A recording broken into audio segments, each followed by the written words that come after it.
In Nigeria's inland regions, away from the thick forestry and mangroves of the south, mountains and hills dot the landscape. Early archaeological findings of the Stone Age shows various decentralized indigenous communities living here.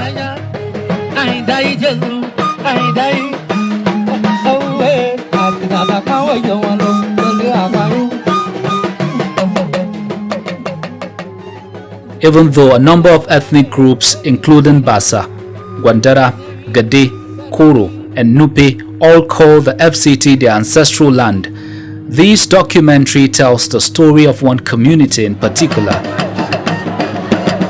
the Gbagyi. The Gbagyi ethnic group is not limited by geography. They are spread across modern-day Kaduna, Niger, Kogi and Nasarawa states, several kilometers away from Abuja. The physical boundaries of the mountain ranges demarcated the maps of the Gbagyi from small villages to clans. The Gbagyi were a people bound by the belief in a supernatural being, Shoko, one who came before the ancestors, and a binding article of faith in the goodness of humanity. A common language, shared culture and value systems united the Gbagyi people. But their unique way of life was soon disrupted by the aspiration for a centralized capital city for Nigeria.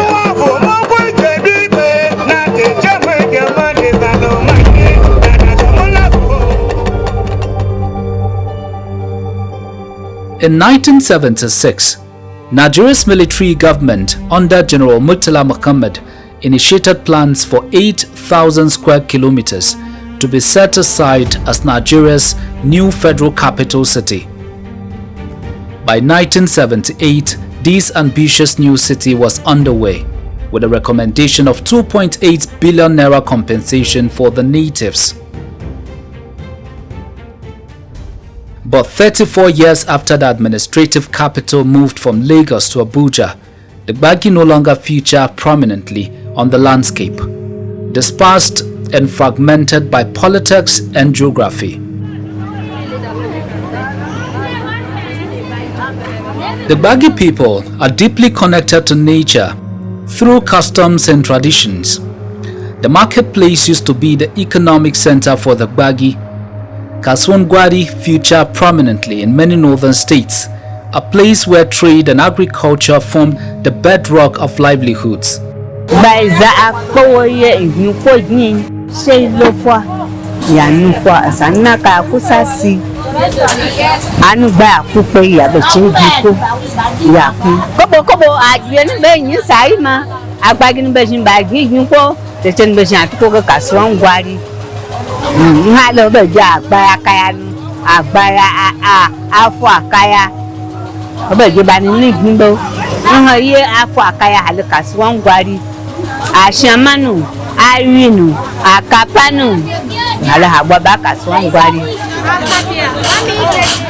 Agriculture, craftsmanship and traditional festivals shaped their identity. But loss of identity is perhaps the biggest threats to the Gbagyi today.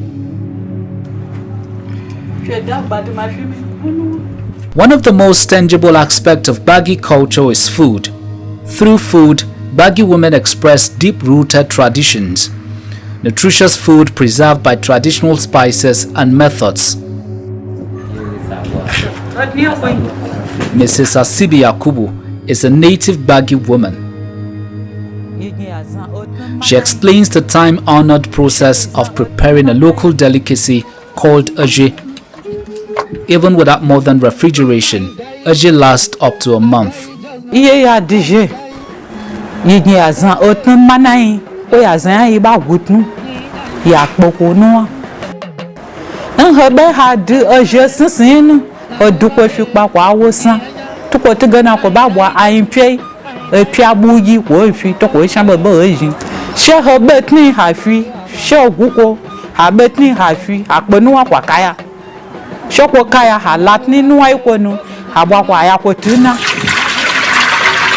Shows no la wo wala hazard nefi hazard saifi then wapu wavin abaji hai hadije. Wood ash is the major ingredient used for preserving food. It also gives the food a unique flavor and aroma. With its somewhat salty flavor, it is also rich in minerals such as potassium, calcium and magnesium.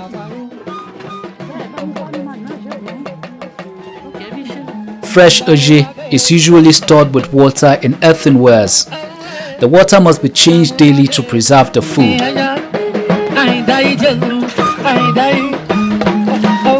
There is a special recipe and process for making traditional Gbagyi soups.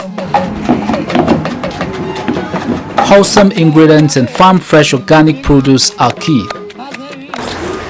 Gbagyi ena nyalu ajiche ebanishi ama ibaniga anya akatakpe habe na makbalai habe na kaji hahadabai mamwa menge masakwa ibalaga shebalaga ena nuwa chefi balaba won admia beche shebalaba won admia beche eba mi haku po nuka baku wakao zo ba mi waku wa bakan mi shoku kan mi osahala nyiche hasayafi to kwa enu osaba lamache hakinba hasayafi na ma shoho halu anyi ha bwana sere ha shakun jaya ha ko yatin ha beche afina anu ayatin akunu afi shoho kufi ha be na mai ha ba jan sere akuba dafishi ha be na kunya ha ba jan sere akuba dafishi shoku ba dafishi akaji ajwaba shan gbin ha ba yashi shoho ya ha fi akunya boga akunya ba du ama bibi ha fi akunya ba ku bi ha ye ba se ba ya ba bi ha fi ama shoho fi ama ha la akaji ha gbon ba na ba gbon yi ban baba shin shoho fi ba lenu ba ye ba bi ha fi ba gbin ha yi ha fi ba magi ha fi ba san peje fi ba agba yan aji ko bo bi anyi ko bo ajin.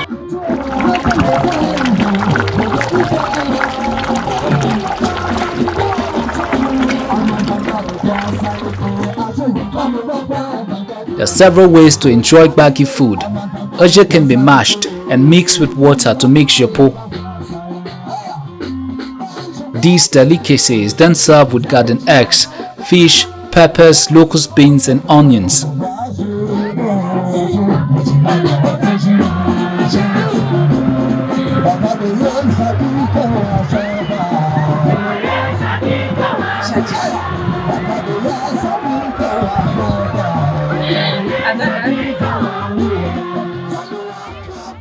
The use of wood ash by the Gbagyi people is not just to preserve food.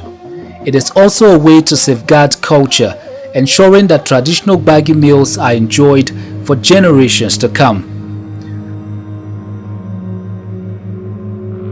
With agricultural lands taken over by development, it is now harder to get traditional ingredients, and in many cases spices are expensive. The Gbagyi way of life is not just reflected in their food, but also with the unique kitchen utensils and beautiful handcrafted clothing. We have forgotten our roots, forgotten our culture, forgotten our heritage, and it's not good for us, we the Gbagyis. In those days, it's shapa we use in eating. Before it was shapa salad, shapa they mold a pot. When it breaks, that is what they use in eating on it. That is the plate. But later on, they now mold small ones that look like plate to use it in eating. Then we have zokumpa that they use in drinking water. It's a calabash that has hand. That is what they use in drinking water. Then we have this chekun. Chekun was what our people use in carrying things. We have this elbow. That is elbow, but the chekun. That is what we use in carrying our things in our shoulder. Why do we carry things in shoulder? Because we respect the head. Because we believe that the head has so many things that gives the body. That is one. You use through the head, you can see, through the head you can hear, through the head you eat, through the head you breathe. So the head is very, very precious. That is what the Gbagyi people believe.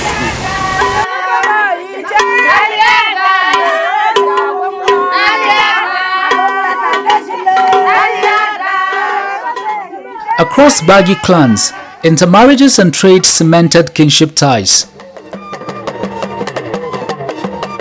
In the old days, reverence for supernatural phenomena distinguished the Gbagyi from many others. Just as cultural festivals serve as a way for the people to reconnect with their ancestries, masquerades in particular signified deep-rooted beliefs in the supernatural.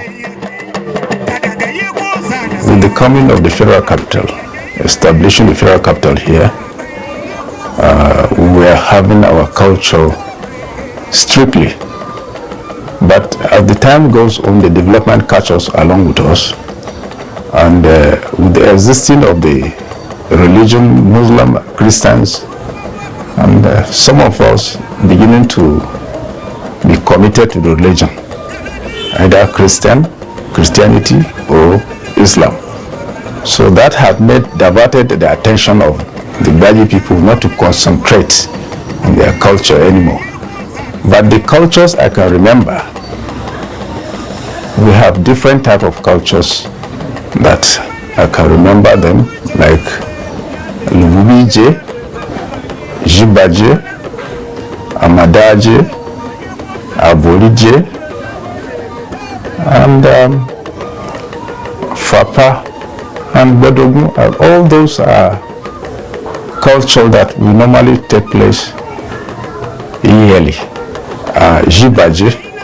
Gbagyi is mainly for security reasons, that protect the environment within the community, and we celebrate it. Lububije is also part of the security internally, so that somebody should not go and commit something within the community that he cannot be identified. If you do it, definitely you will be caught right-handed. And those are the areas that today they are no more in existence. For the Gbagyi people, every element of nature carries power, and every event in life is tied to the unseen forces that shape destiny. A Gbagyi man is a peaceful man, is a patient man, is sympathetic. If we begin to practice all those kind of culture, that means, because there are families, if you steal in their place, you cannot survive it. Even it will wipe away the entire family. So will we continue killing people because they steal our yam in the farm?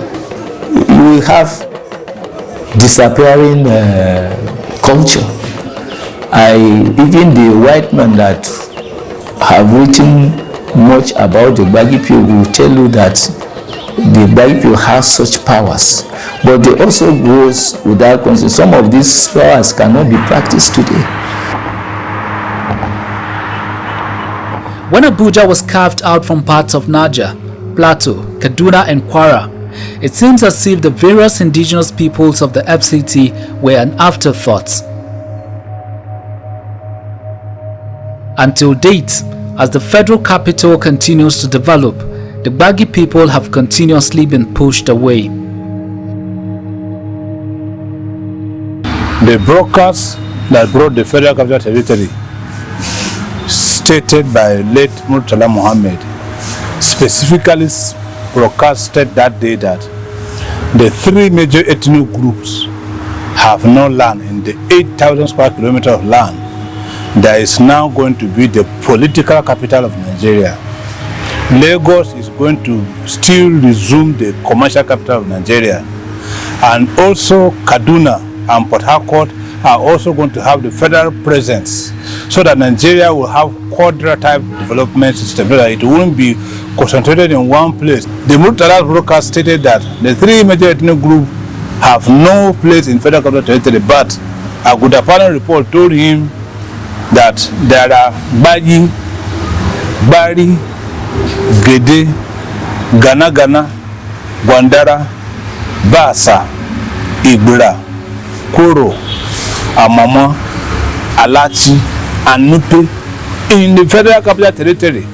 When he did that broadcast, he now was assassinated. Then Obasanjo now used late Mubagunje Geography Department, University of Ibadan, and did community study to see is it true that FCT was a virgin land. And the report clearly showed and was found that there were 450,000 households in FCT that needed 2.8 billion naira to resettle the crops of the original inhabitant people that were here. We're using original inhabitant because the white paper that Obasanjo brought in 1978, his proposal was that the FCT citizen will remain here. In 1979 constitution, it should have been captured and dealt with. But Nigerian with an agenda that is not clear to us, but time is revealing it. It was not captured, and then the land FCT started moving as if compensation had been paid. If there was any compensation, when 2.8 billion naira was clear that it can be paid, and Obasanjo shifted ground and said, because of the quantum of people then, Nigerian budget was 400 million naira per year, and 2.8 billion was needed. That in Nigeria need about 4 to 5 years to pay only compensation for our crops, not even the properties of our people. So that is why he now wrote a hard paper that the original inhabitant people are no more coerced to live. We become the citizen of FCT. When he handed the power to Shagari, Shagari understood that quickly, and now he partitioned FCT into two and created about 2,000 square kilometers of land to become the federal capital city that is being developed today, that Wike is dealing with, and they are saying he's a project man. He is inside the federal capital city. He has not gone to the state yet, because the state of the federal capital territory, Late Shagari, the first democratic person who knew law and was now in democracy, inclusiveness was in his mind. He now created the FCT state apparatus, built the state secretariat in Gwagwalada. When you are going to National Hospital, Gwagwalada Special Hospital, you will see the Gwagwalada in the right side where customers are occupying the place. That is the state apparatus that was built by Shagari. All lands comprised in the Federal Capital Territory are urban lands. It's different from what applies in the states, where you have rural lands and urban lands. But in the case of Abuja, it's a completely different ballgame. Every land in the FCT is under the control and superintendence of the Minister of FCT. Of course, FCT cannot be expected to retain slums and very unorganized settings that we see at the various locations, where indigenous people began to settle before the advent of FCT as the seat of government. So what happens is a phased implementation of the resettlement programs, whereby those areas, the people will be enumerated and then moved to a better place, properly designed, in line with the details of the master plan and various planning considerations.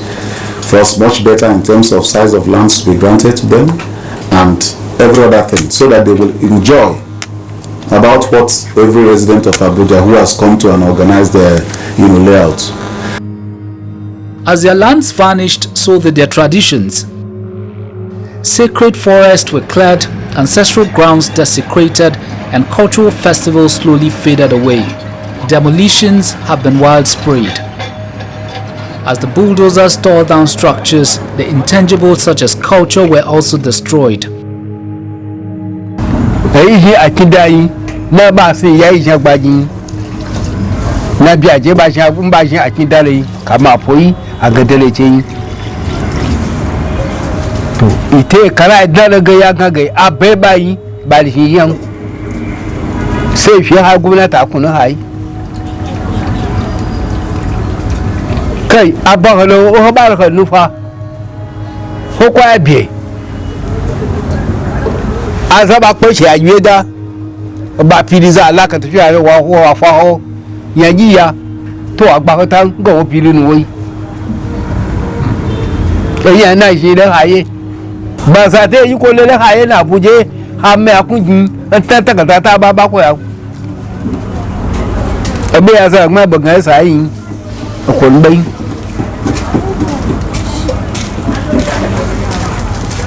ai shi haye na Abuja yi ai shi Gbagyi abe yirimi abe municipal yi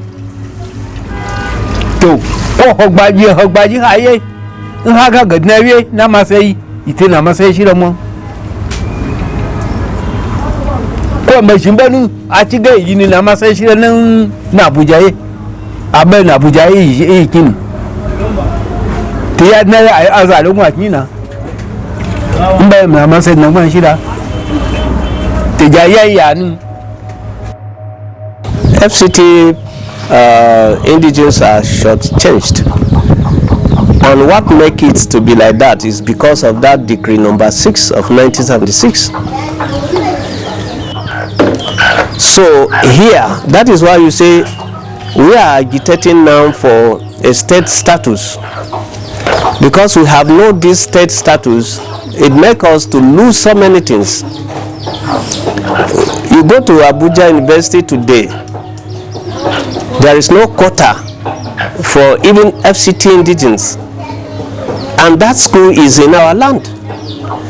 The check law is what they are still using in giving compensation.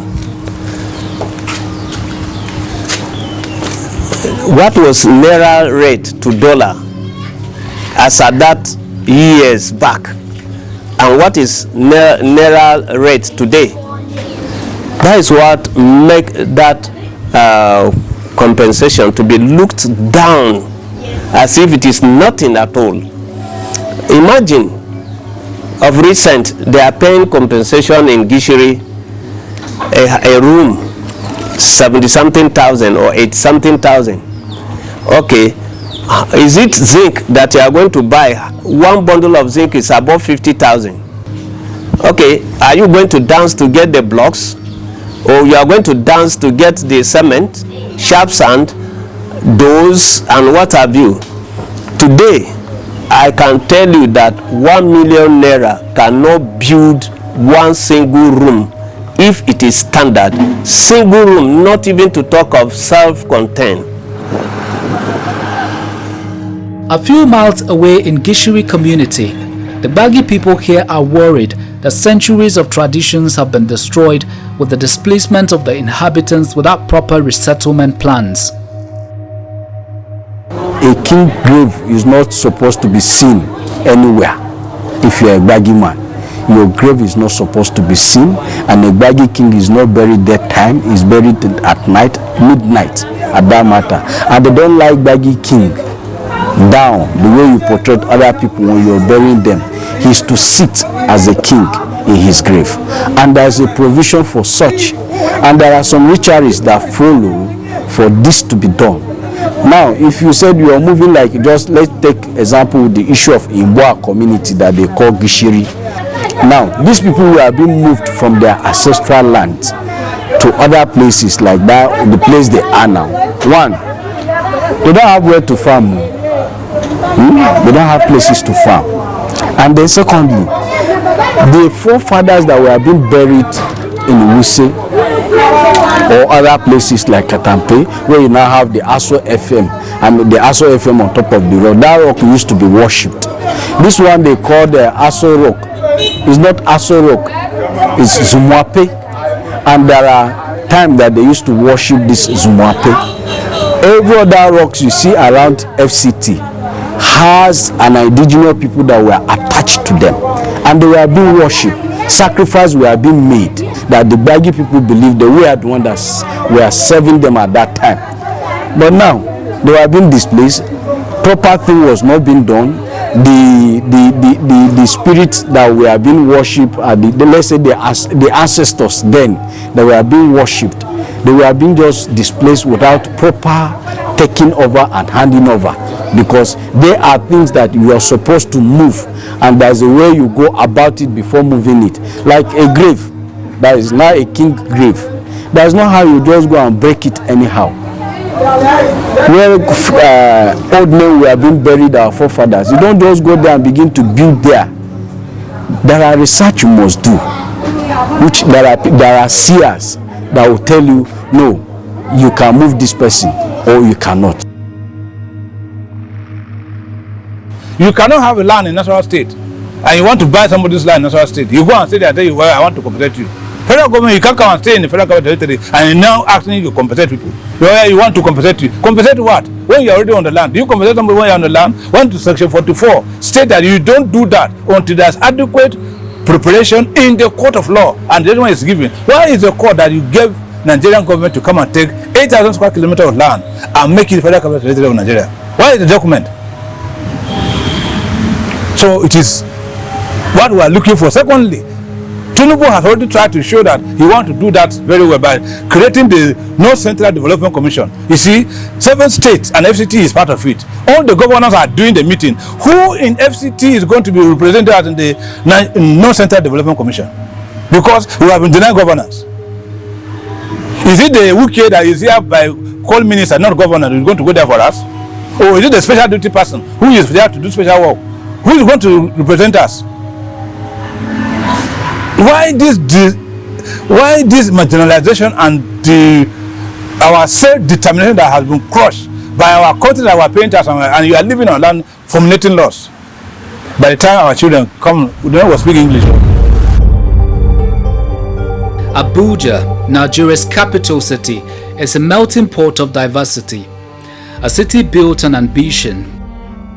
But the glittering high-rise structures and paved roads have pushed the Gbagyi people farther away. Some to settlement without basic amenities, others are left to strive for themselves.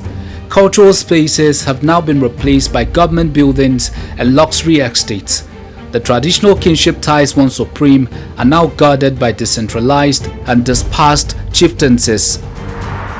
The influx to Nigeria's capital city gave way to a heterogeneous mix, watering away previous indigenous people.